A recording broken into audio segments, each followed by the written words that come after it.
Olá, como vocês estão? Espero que estejam bem. Hoje iremos contar o triste caso de negligência e maus tratos. Então já deixe seu like e se inscreva no canal para que possamos trazer mais conteúdos como esse. Sem mais delongas, vamos ao caso.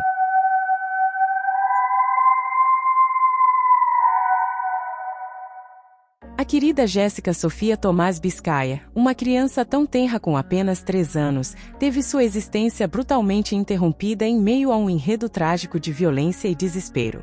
Sua partida foi transformada em uma narrativa sombria e desoladora, na qual ela era a única inocente. Os perpetradores desse ato horrendo já estão atrás das grades, aguardando o julgamento enquanto a cidade de Setúbal, imersa na dor e na raiva, aponta acusações e ameaças para a mãe de Jéssica, como se ela fosse a única culpada por essa tragédia.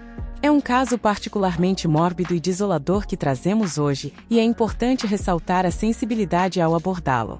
Na manhã fatídica de 20 de junho deste ano, Inês chegou à casa de seu parceiro com a filha nos braços, uma imagem marcada por feridas visíveis em seu rosto e uma imobilidade assustadora. Paulo Amâncio, perplexo, não conseguia compreender o que estava acontecendo, pois acreditava que sua enteada estava em um acampamento de férias. Inês, com sua história confusa, tentou justificar os ferimentos como resultado de uma queda na creche, atribuindo o sono profundo da criança ao medicamento Atarax, prescrito para acalmá-la. Paulo, embora contivesse suas dúvidas naquele momento, não podia ignorar a evidente discrepância nos relatos. Ele não precisava ser um detetive ou um médico para perceber que algo estava terrivelmente errado. A visita de uma assistente social, apenas uma semana antes, à residência do casal em um bairro pobre de Setúbal, para avaliar a entrada de Jéssica em uma creche comunitária, apenas aumentou a tensão. Tudo parecia estar bem, mas algo dentro de Paulo começava a clamar por justiça e verdade. No cenário onde esperava-se que Jéssica pudesse se encaixar, desfrutando de um ambiente saudável e compartilhando a vida com outras crianças, escondia-se uma história de sofrimento que a assistente social desconhecia. A despeito de seus meros 3 anos completos, Jéssica já havia enfrentado muitas provações. Desde o tumultuado relacionamento de sua mãe com seu pai biológico, Nelson, até a violência física e psicológica que testemunhava em casa, sua vida era marcada por traumas. A situação chegou ao extremo quando mãe e filha foram forçadas a viver nas ruas após a relação com Nelson se tornar insustentável. Inês Tomás, com seus 37 anos, já era mãe de 6 crianças, das quais 4 viviam com outros familiares. A mais velha foi até institucionalizada sob o pedido da própria avó, mãe de Inês, evidenciando uma dinâmica familiar tumultuada. Desde o primeiro mês de vida, Jéssica foi acompanhada pelo Serviço de Proteção a Crianças e Jovens em Risco de Setúbal, devido às agressões do pai biológico contra a mãe. Apesar das intervenções, o Ministério Público arquivou o caso em 2019, alegando falta de evidências de maus-tratos ou negligência parental. Infelizmente, os recursos e a capacidade do Estado para proteger efetivamente crianças em situação de risco são insuficientes. A burocracia constitucional se mostra uma barreira, e a realidade cruel revela a incapacidade de proteger uma criança em perigo. Embora Inês não conviva mais com o pai de Jéssica, isso não significava o fim do pesadelo. Às vezes, a violência ressurge, como foi o caso após o ex-companheiro de Inês se mudar para a Holanda em busca de trabalho. A chegada de Paulo representava uma esperança de recomeço para Inês. Eles decidiram morar juntos, em uma casa modesta onde Jéssica não tinha sequer um quarto, apenas um canto. Jéssica nunca teve escolha, sua vida foi moldada pela pobreza e pela miséria estrutural que parecia ser uma herança inevitável. A sociedade, no seu íntimo, falha em reconhecer os breves 3 anos da vida de Jéssica. Ela não era apenas uma criança testemunha da violência em casa, tornou-se alvo dessa brutalidade desmedida. Os ferimentos que apareceram em seu corpo não eram tão visíveis quanto os que se manifestaram na fatídica manhã de 20 de junho deste ano. Foi Paulo Amâncio quem fez o relato inicial à polícia quando este caso se tornou midiático, mas por razões nefastas. Quando Inês chegou naquele dia, a menina estava notavelmente sonolenta. Silenciosamente, presumiram que poderia ser efeito de algum medicamento. No entanto, Paulo sabia que os ferimentos da menina não condiziam com a história de uma queda acidental. As lesões em seu rosto pareciam marcas de mordidas, algo oculto que pesava em sua consciência. Por que Inês não a levou diretamente ao hospital quando a buscava na creche onde supostamente estava? Jéssica permanecia imóvel naquela noite. Por volta das 18 horas, Paulo finalmente reuniu coragem e ligou para a emergência. A partir daquele momento, seria apenas uma questão de tempo para a verdade vir à tona. Infelizmente, um tempo que Jéssica não tinha.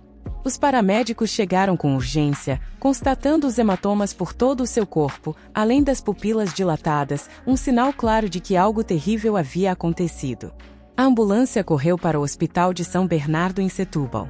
Inês acompanhava a filha, impotente diante do inevitável.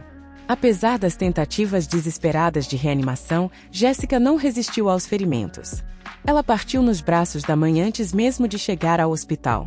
Diante da morte de uma criança de apenas 3 anos, vítima de circunstâncias objetivamente violentas, o médico declarou o óbito e acionou as autoridades policiais.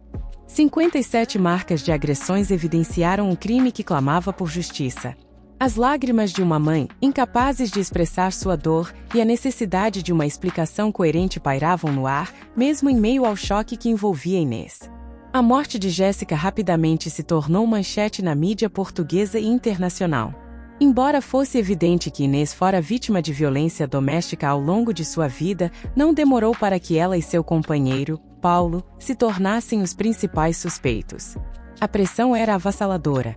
Inês, não acostumada com os holofotes, enfrentava uma legião de jornalistas à sua porta. Mesmo assim, ela tentava se manter firme, repetindo a mesma história que havia contado a Paulo quando chegou em casa com a menina nos braços. Mas as perguntas mais simples a deixavam desconcertada. Onde estava Jéssica durante as férias? Qual era o nome da creche? Quem receitou o Atarax? Inês apenas chorava. Enquanto muitos buscavam confortá-la, todos exigiam respostas. Mas ela permanecia em silêncio, perdida em sua dor, respondendo apenas às questões mais básicas. Essa situação se transformou em uma trágica saga, onde os protagonistas eram eles mesmos, os jornalistas e Inês, a principal suspeita de um crime hediondo. Suas contradições pareciam saídas de uma ficção, enquanto seu sofrimento era palpável. Os jornalistas, sedentos por uma grande notícia, cercavam sua casa, impedindo-a de sair. Até que um deles a convenceu a conceder uma entrevista exclusiva. Ao entrar na residência, o jornalista percebeu as condições precárias em que viviam. Não havia fotos ou brinquedos de Jéssica. Os investigadores também notaram a ausência de pertences da criança. Paulo explicou que eles decidiram se desfazer das roupas de Jéssica para evitar lembranças dolorosas. Mas a desordem no quarto do casal, repleto de lixo, despertou suspeitas. A opinião pública exigia respostas. A pressão aumentou quando o pai biológico de Jéssica, que estava em Portugal, afirmou, por telefone, que os maus-tratos à filha eram recorrentes. Bastava agora que Inês confessasse sua culpa, pois o veredicto já estava dado. Os resultados da autópsia apenas solidificavam essa certeza. Na quarta-feira, dia 22 de junho, surgiram provas contundentes sobre a crueldade desse crime. As numerosas contradições da mãe tornavam-se cada vez mais evidentes. Em todos os canais de TV, a qualquer hora do dia, a morte da pequena Jéssica dominava as discussões. Enquanto isso, a polícia continuava sua investigação em sigilo, evitando interferir no curso dos acontecimentos. O relatório da autópsia afastou a possibilidade de abuso sexual, mas chocou a todos ao sugerir a existência de uma terceira pessoa envolvida. As histórias sobre a colônia de férias e a creche caíram por terra, e as atenções se voltaram para uma nova personagem até então desconhecida, Ana Cristina, mais conhecida como Tita. Tita, uma mulher de 52 anos, vivia a poucos quarteirões da casa de Inês.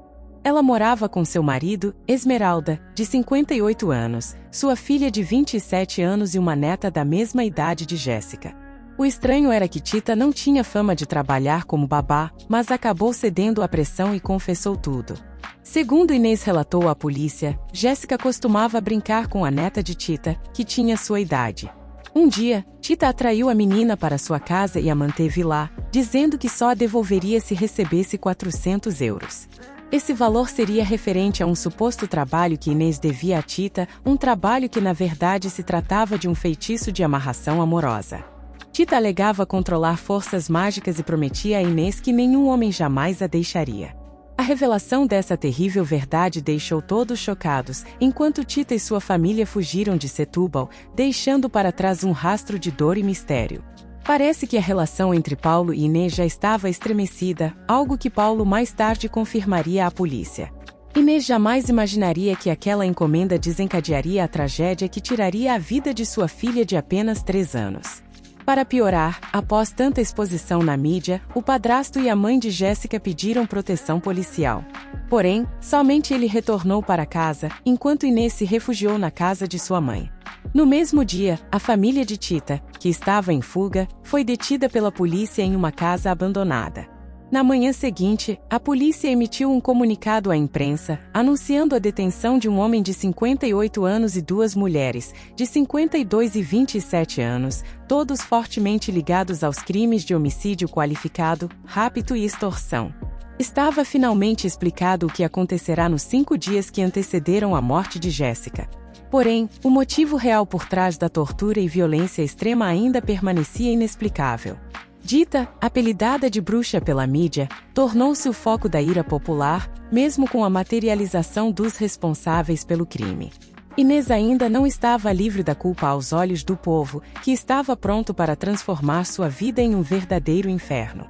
E o inferno veio à tona durante o velório de Jéssica Biscaia, na capela local. Os programas de TV transmitiam ao vivo o drama humano enquanto, do lado de fora, uma multidão se aglomerava. Com a chegada de Nelson, o pai biológico da menina, o clima se inflamou. A multidão, ávida por justiça, começou a clamar por vingança. Quando chegou a hora de velar o corpo da filha sob escolta policial, um coro de justiceiros acusou Inês em uníssono. As pessoas avançaram sobre Inês como feras famintas, em busca de justiça. Os policiais tentaram manter a ordem com dificuldade, mas logo perceberam que a presença de Inês na capela representava um perigo para todos. Mesmo assim, ela estava determinada a se despedir de sua filha. Era o momento de uma insurreição popular, uma versão suburbana do clássico Crime e Castigo de Fyodor Dostoiévski. As telas de televisão transmitiam ao vivo enquanto a multidão se aglomerava. O avô materno de Jéssica tropeçou e caiu no chão, enquanto o padrasto da menina implorava por respeito à dor da família. Mas até mesmo os parentes pareciam incapazes de conter sua revolta. A avó paterna de Jéssica, tomada pela fúria, chamava a mãe da menina de assassina e monstro. A atmosfera era de caos e revolta. Uma mulher se infiltrou no cordão policial e acertou um soco, inflamando ainda mais os ânimos. Se não fosse pela intervenção da polícia, o linchamento poderia ter sido transmitido ao vivo pelas TVs de Portugal. Inês conseguiu adentrar a capela sob forte escolta policial, mas foi aconselhada a se retirar diante do coro de xingamentos. Ela saiu escoltada por policiais, mas foi alvo da fúria da multidão. Dentro de uma viatura policial, Inês desmaiou, mas logo recuperou a consciência. No dia seguinte, centenas de pessoas já se reuniam em frente à capela de Nossa Senhora da Anunciada, onde seria realizado o funeral de Jéssica. Novamente, um grande contingente policial tentava manter a ordem, compreendendo a sensibilidade da situação. Porém, a atmosfera estava carregada de tensão. Apesar da revolta, todos reconheciam a importância de respeitar a dor da família enlutada. Mas o ambiente era como uma bomba-relógio prestes a explodir, alimentado pelo circo midiático. A multidão se acalmou ao saber que Inês não estaria presente no velório, mas a imprensa continuava ávida por detalhes sórdidos, em uma disputa insensível por audiência. A tragédia de Jéssica tomava proporções cada vez mais sombrias, alimentando a raiva de centenas de pais e mães revoltados. Enquanto as TVs locais espalhavam a notícia de que Inês estaria no funeral, a situação beirava a insanidade. As pessoas começaram a procurar pela viatura policial que levaria Inês ao cemitério, em um clima de completa confusão e agitação. Ficou evidente para todos que a calma não reinava e o que ocorreu na capela no dia anterior era apenas um prelúdio do que estava por vir. A multidão, que transformará o velório de Jéssica Sofia Tomás Biscaia em uma mórbida telenovela suburbana, estava agora revigorada, sedenta por vingança. Inês foi escondida, camuflada, mas de repente, sem que ninguém percebesse, estava dentro do carro funerário. O que se seguiu foi um espetáculo absolutamente degradante. À medida que o caixão da menina era levado em direção ao cemitério, uma loucura coletiva tomou conta de todos. Jornalistas perderam sua ética, as pessoas perderam sua humanidade, e os mais básicos princípios de respeito foram esquecidos diante da morte de uma inocente vítima. O cortejo parecia mais um exército em marcha do que uma despedida fúnebre.